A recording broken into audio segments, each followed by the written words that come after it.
Bienvenidos a The Debate. Hoy vamos a darle vueltas a una reflexión del primer episodio de Verso Claro. Trata sobre un pasaje, muy conocido. Mateo 5, versículos 14 al 16. Eso de, vosotros sois la luz del mundo. Sí, y es interesante porque esa reflexión como que plantea una tensión, ¿verdad? Por un lado, nos habla de ser luz casi como una identidad, algo intrínseco, un regalo, por así decirlo. Pero por otro lado, insiste mucho en que hay que actuar, en que no puedes esconder esa luz, que tienes que mantenerla, cuidarla. Exacto. Y justo ahí está el kit de la cuestión para nuestro análisis de hoy. Si leemos esa reflexión en concreto, ¿dónde pone el acento principal? Está en la responsabilidad de cada uno, en el esfuerzo consciente, en las acciones que se ven para que esa luz realmente ilumine. Esa va a ser mi línea, mi perspectiva. Mientras que yo, voy a argumentar que el énfasis clave de esta reflexión está en la naturaleza misma de ser luz, como un don divino, ¿sabes? Una cualidad que ya tienes, que refleja la presencia de Dios y que, de hecho, puede operar incluso, a través de nuestra propia fragilidad, más allá de si nos lo merecemos o de si nuestro esfuerzo es perfecto. Bien, pues entremos en materia, si te parece.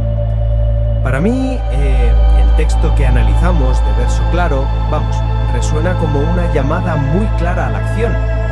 Fíjate en la advertencia que recupera. No se enciende una lámpara para ponerla debajo de un cajón. Es una imagen potente, ¿no? De inutilidad, de un propósito que no se cumple. La luz, según nos dice la reflexión, tiene una función clara: alumbrar. Y la pasividad, la anula. A ver, nadie niega que la luz tenga que alumbrar.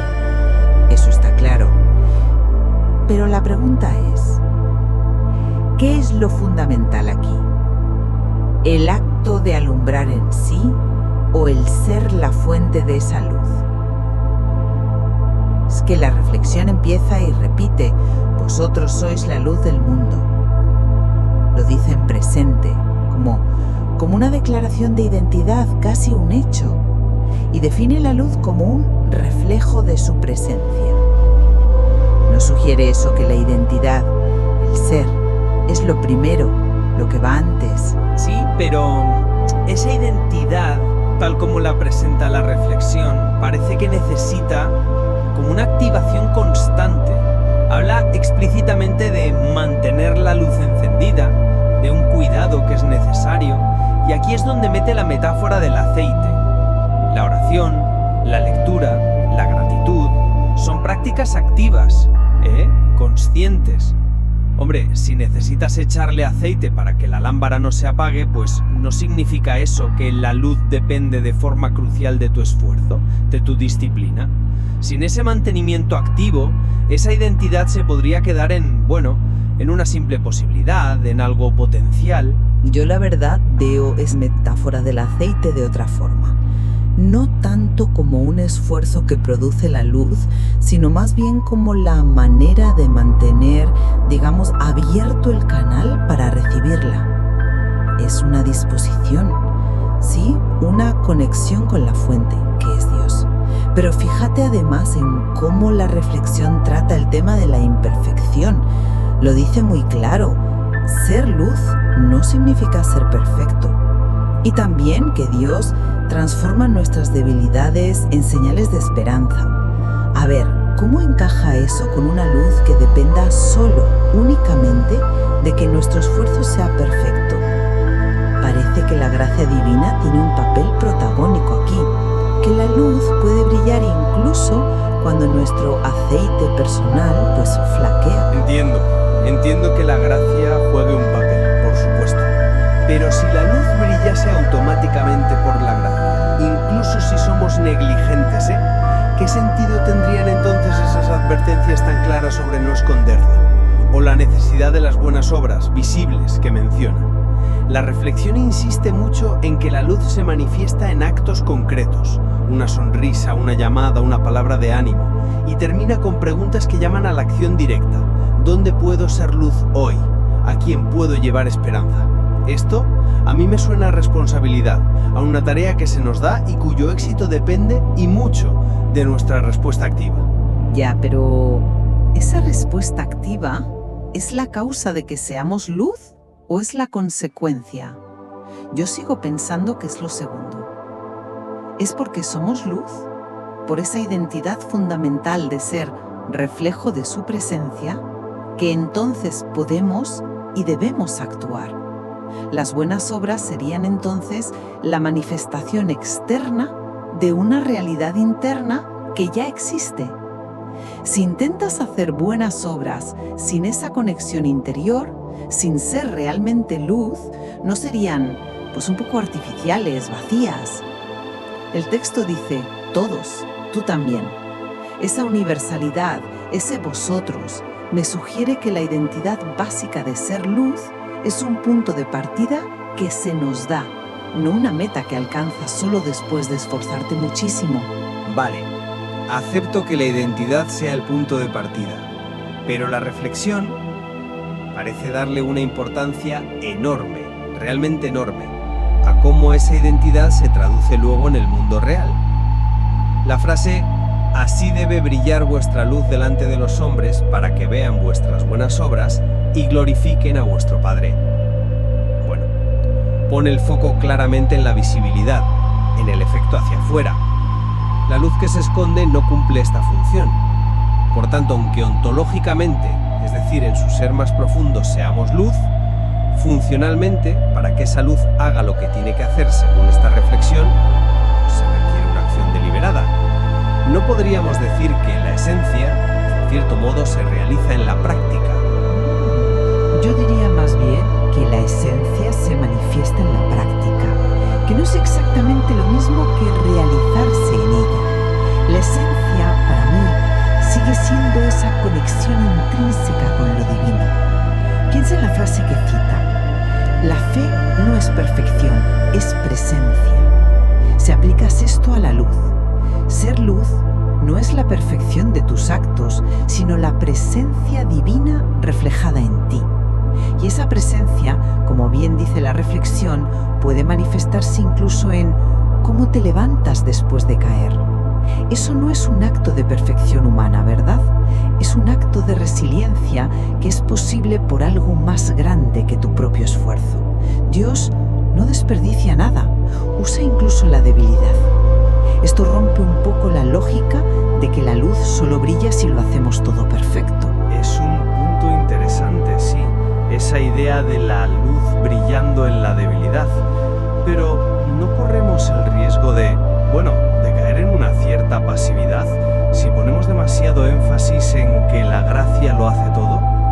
La reflexión usa verbos de acción constantemente. Mantener, compartir, llevar esperanza. La metáfora del aceite, insisto, sugiere un requisito activo. Si te quedas sin aceite por descuido, la lámpara se apaga, por mucha identidad de lámpara que tengas por dentro. ¿No hay una condicionalidad implícita muy fuerte en la necesidad de esas prácticas conscientes que menciona? Yo no lo llamaría pasividad, sino quizá receptividad activa. Cuidar la lámpara, poner el aceite. Es mantenerse conectado, sí, abierto a la fuente. Pero la fuente no somos nosotros, ¿entiendes? Es reconocer esa dependencia. La oración final de la reflexión es clave aquí, creo yo. Señor, ayúdame a ser tu luz hoy, no por mis fuerzas, sino por tu gracia. ¿Ves? Pide ayuda para ser luz, reconociendo que la capacidad última viene de la gracia, no del esfuerzo propio. Las advertencias sobre esconderla o descuidarla, yo las interpreto más como llamadas a ser coherentes con esa identidad que hemos recibido, a no poner obstáculos al flujo de la gracia, pero no como si la identidad misma dependiera de que nuestro rendimiento sea perfecto. Entonces, según tu visión, alguien podría, descuidar completamente esas prácticas, el aceite, la oración, la lectura, y seguir considerándose luz del mundo, en el sentido pleno que propone esta reflexión. A mí me cuesta un poco encajar eso con el énfasis tan marcado en el cuidado y en las buenas obras visibles. Parece que la reflexión sí establece una conexión muy directa entre la práctica diligente y la efectividad de la luz. No digo que el descuido no tenga consecuencias en cómo se manifiesta esa luz, por supuesto que las tiene. Una lámpara sucia o sin aceite pues alumbrará poco o nada, evidentemente. Pero la cuestión de fondo es si deja de ser una lámpara en su naturaleza fundamental. Creo que la reflexión distingue entre el ser, que es un regalo de Dios, un reflejo de su presencia, y el hacer, que es nuestra respuesta y que puede ser fiel o puede ser negligente.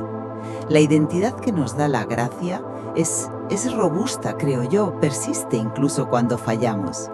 Las advertencias son para que nuestra vida práctica se alinee con esa identidad, para que la luz efectivamente ilumine, claro, pero no creo que anulen la identidad si tropezamos.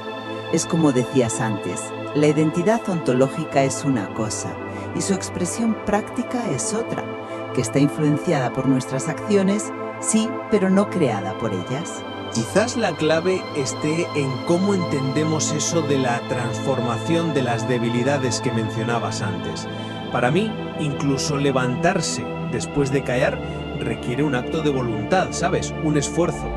Dios transforma, sí, estoy de acuerdo, pero a menudo lo hace a través de nuestra decisión de levantarnos, de volver a intentar poner aceite en la lámpara. No es una especie de magia automática que ocurra si estamos en pasividad total. La gracia capacita, sí, pero la acción humana parece ser el vehículo necesario que la reflexión subraya una y otra vez. Estoy de acuerdo en que no es magia automática. Claro que no. Requiere una respuesta por nuestra parte. Pero esa respuesta puede ser simplemente la rendición, el reconocer la propia incapacidad y pedir ayuda, como se hace en la oración final.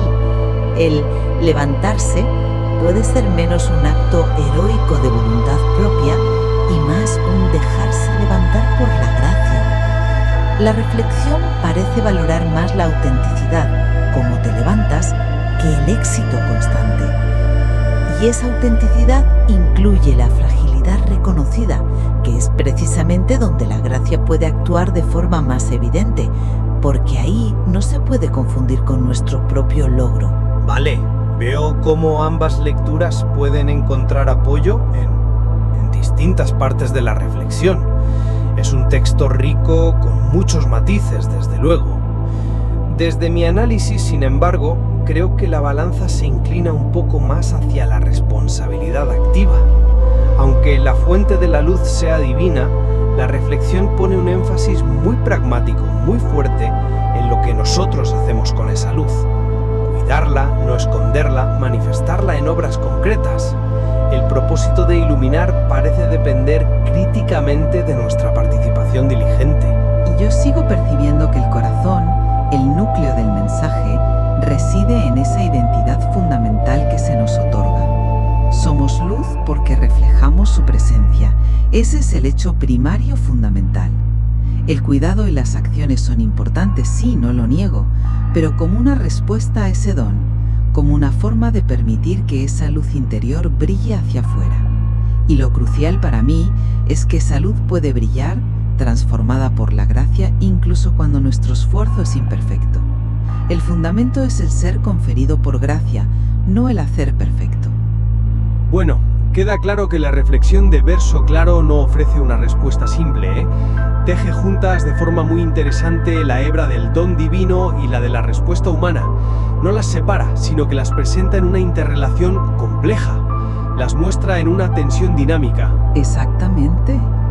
Y quizá esa tensión es en sí misma parte importante del mensaje.